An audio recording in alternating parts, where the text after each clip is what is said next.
What a spectacular career Robert Redford has had. Won just about every award in Hollywood.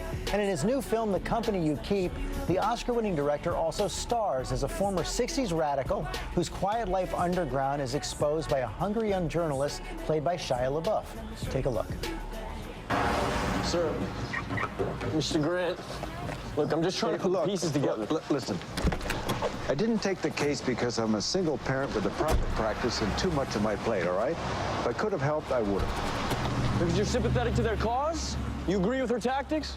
You know, clearly you have some kind of an agenda here. I don't have time for this. Don't actually. I don't care much for either side. So what, that makes you fair and balanced? You know, it's a funny thing. 30 years ago, a smart guy like you probably would have been involved with the movement yourself.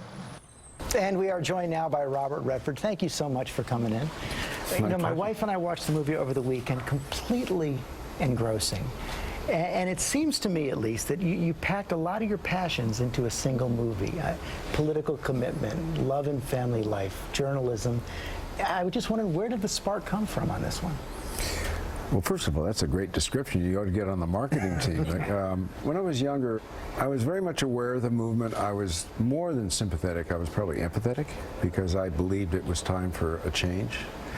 Whether that change was a revolution or not, I don't know, but I was very much for what was going on. Even when you read about bombings? All of it. I knew that it was extreme, and I guess movements have to be extreme to some degree. Years later, I thought, this is an interesting story, but we're too close to it, and I thought, when we get some distance from this, so that we can look back on it as a piece of American history, then I might be interested. Now that's the time.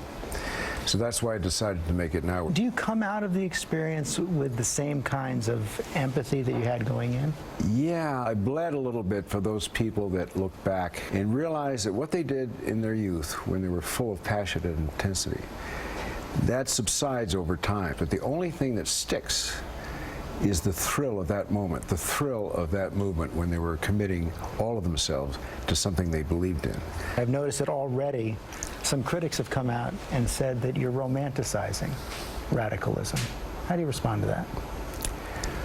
Well, that's not so. It's not romanticizing, it's looking at it with a kind of historical perspective, because there's a lot of resentment in there, you know, for the movement. And what a cast you've put together to bring it to life. Shia LaBeouf, Well, Julie Christie. Films like this don't get the budget they used to, so you're kind of forced into kind of an independent category, and so therefore there's not a lot to work with.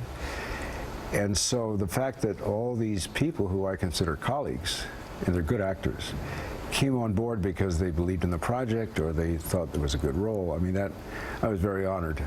It was quite a cast. And the little girl who plays your daughter, Jackie Ivanko, I mean, a singer, but what a remarkable performance. This is an incredible story. I'm in Vancouver and I'm casting the little girl. I'm sitting in a hotel room 4 nights before we're going to film, and it's not cast. And I'm really depressed. I'm surfing the TV, and suddenly I get this face comes on, this angelic face, just beautiful angelic face. I get the casting agent, I say, find this person, and where she is. She won the lottery. She won the lottery, shows up 3 days later. She was so real and so lovely. Well, you'll see when she comes on. That was a joy. One of those wonderful risks that works. Thanks a lot for coming in. You're sure welcome.